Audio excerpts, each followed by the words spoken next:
Hello সুপ্রিয় দর্শক, আসসালামু আলাইকুম। আজকে আমি ট্যাংরা মাছ রান্না করব। এর জন্য প্রথমে দিয়ে দেব ফ্রাই প্যানে একটু তেল গরম করে নিয়েছি। তারপরে সামান্য একটু লবণ দিয়ে দিলাম, তার কারণ মাছগুলো ভালোভাবে উঠে যাবে। এখন আমি এক এক করে মাছগুলো দিয়ে দেব। মাছগুলো আমি এখন ভেজে নেব, হালকা ভেজে তারপরে রান্না করব। ভাজা শেষ, এখন আমি উঠিয়ে নেব।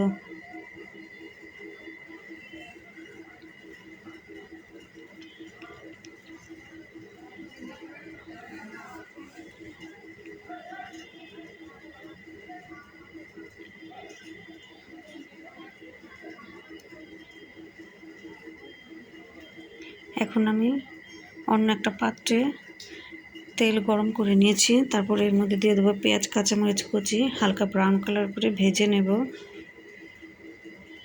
পেঁয়াজটা আমার ভাজা শেষ।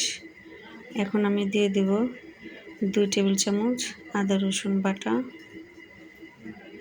তারপর দিয়ে দেব 3-4 চামচ গুঁড়ো মশলা, তারপর স্বাদ মতো লবণ দিয়ে হালকা তেলের সাথে ভাজা ভাজা করে নেব। তারপরে এখানে কষানোর জন্য দিয়ে দেব পানিটা দিয়ে ভালোভাবে কষিয়ে নেব মশলাটা। কষানো আমার হয়ে গেছে। এখন আমি দিয়ে দেব সবজির সাথে ভালোভাবে মশলাটা মিশিয়ে নেব।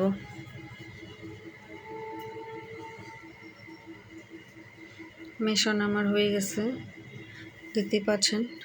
এখন আমি ঢেকে ঢেকে সবজিটা কষাবো। মাঝে মাঝে একটু নেড়ে চেড়ে দিতে হবে যাতে নিচে না লেগে যায়।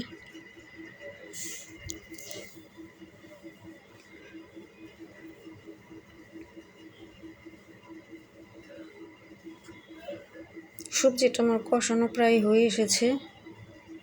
এখন একটু নেড়ে চেড়ে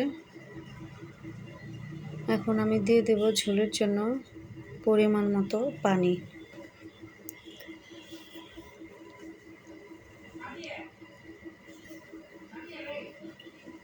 এখন একটু ঢেকে দেব।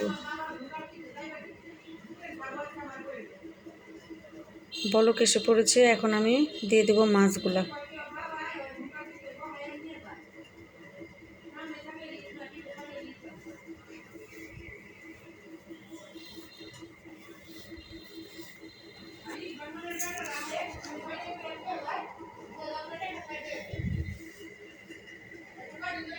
এখন আমার এভাবে রান্না করব, দেখতেই পাচ্ছেন তরকারির কালারটা কত সুন্দর হয়েছে। এখন আমি দিয়ে দেবো ধনেপাতা কুচি।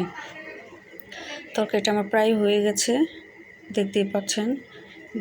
আজকের ভিডিওটি ভালো লাগলে আমার চ্যানেলটাকে সাবস্ক্রাইব করবেন, বেল আইকনটা ক্লিক করবেন যাতে নতুন নতুন ভিডিওগুলি আপনারা পেয়ে যান।